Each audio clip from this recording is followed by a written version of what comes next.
Hello po, welcome sa ating Midday Boost program ngayon pong araw ng Sunday. And hopefully, kayo na nanonood sa akin right now, napapanood nyo ako kasi naka-attend na po kayo ng ating morning service kanina sa ating health center. At yung natutunan natin today is isabuhay natin, i-practice natin, i-apply natin sa ating buhay. Bakit kailangan natin i-apply yung mga natututunan natin? Kasi sa oras po na i-apply natin ito, nagdadala to ng blessing sa atin.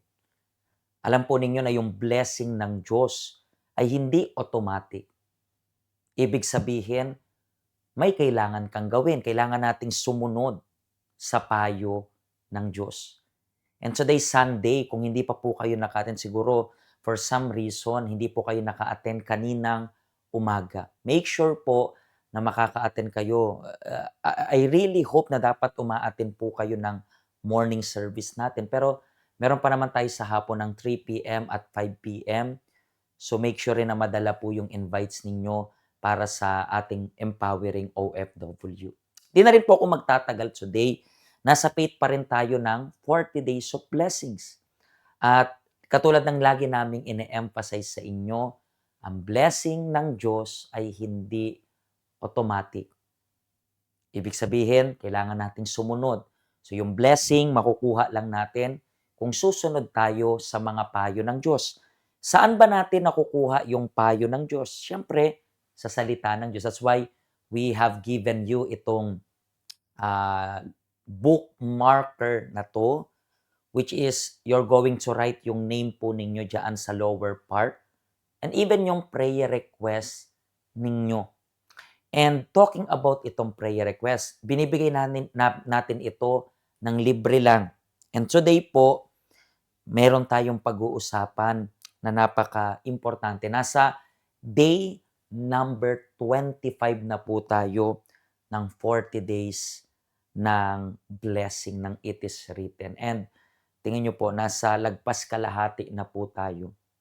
And let me remind you once again, if ever hindi nyo pa po nababasa yung mga nakasulat dito sa bookmarker, hindi nyo po kailangan madaliin. Siguro, you have just received yung bookmarker natin just recently. Huwag nyo pong madaliin. Hindi ibig sabihin na merong date yan dyan, is kailangan mo ng sabayan, parang yung, halimbawa, kung natanggap mo lang today, then mamadaliin mo, no? You can start. And actually, it is even better for you kasi pwede nyo pong balikan yung ating YouTube channel. Tingnan ninyo po ng maigi yung playlist and then nandun po yung playlist natin which is pwede nyo pong mapanood yung mga programs, mga previous programs natin.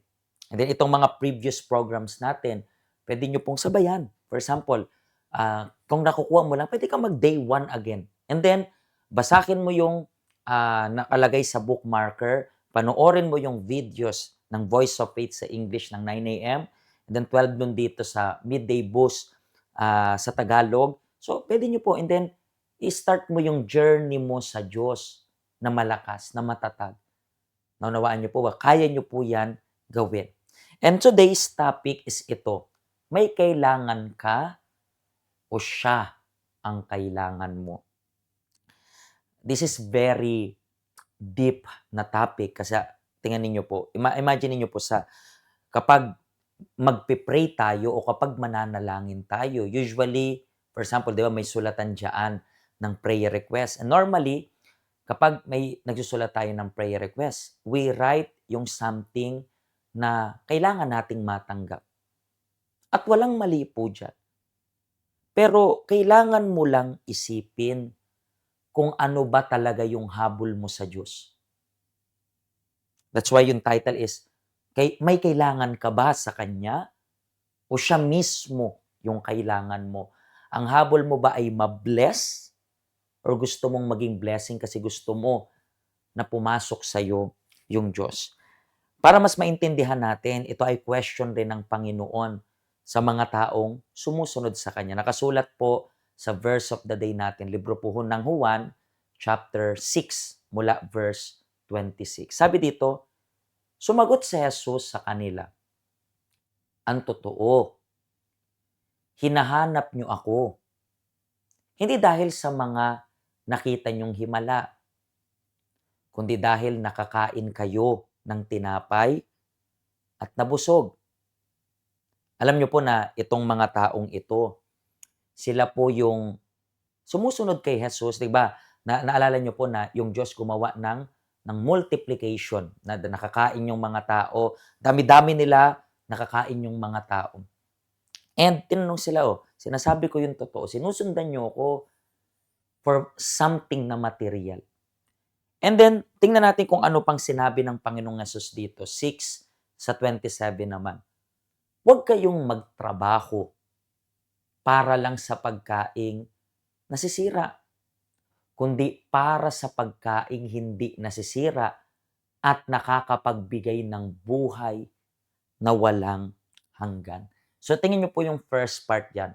Huwag kayong magtrabaho para lang sa pagkaing nasisira. So hindi sinabi ng Diyos na huwag tayo as in mag-focus or huwag na tayong magtrabaho. No. Sinasabi ng Diyos, okay yan. Importante yan. Importanteng mag-work. Like for example, today, Sunday. 'Di ba karamihan sa inyo, ito ay day off ninyo. Okay lang na mag-work ka. Okay lang, for example, throughout the day. For example, gusto mo pa ng extra income. Okay lang na siguro ikaw ay merong part-time job kung yan talaga yung gusto mo. And take note, minsan hindi yan nasa contract mo. Okay, fine. Gusto mo, okay, buhay mo yan, desisyon mo yan. Okay, fine. Yan yung gusto mo, pero still, maglaan ka ng panahon sa Diyos. Pero hindi sasabihin na naman ng tao, ito yung pambansang laging alibay ng tao. Nasa puso ko naman si Lord. Di man ako nagpupunta sa church kasi si Lord naman is kahit saan nandun siya. Yeah. Pero, di ba, kung kahit saan nandun yung Diyos at alam mong yung Diyos nasa tahanan niya rin, bakit di mo siya puntahan? Kasi yung reality is ganito, kung ano yung mahalaga sa'yo, pinaglalaanan mo ng panahon. Kaya nga, nagtatrabaho ka kasi mahalaga yan. So, wag ka na po, alam mo na mali ka, and then minsan marami ka pang alibay. That's why babalik po tayo sa tanong ng topic natin for today. May kailangan ka o siya ang kailangan mo? Bakit ka pumupunta sa church? Para sa blessing? Kasi kapag okay na lahat, hindi ka na rin namin mahagilap? Tanungin niyo po yung sarili niyo. Hayaan niyo po na maging baon niyo to pag-uwi ninyo. Okay? Pag-isipan niyo to bago matulog, tanungin mo yung Diyos, may kailangan ba ako sa'yo, Panginoon? O ikaw talaga yung kailangan ko? Para hindi ka po umabot sa punto na you are becoming materialistic na. Katulad ng mga taong ito na sumusunod kay Jesus. So paano po? Magkita-kita tayo bukas. Meron tayong special program, Monday.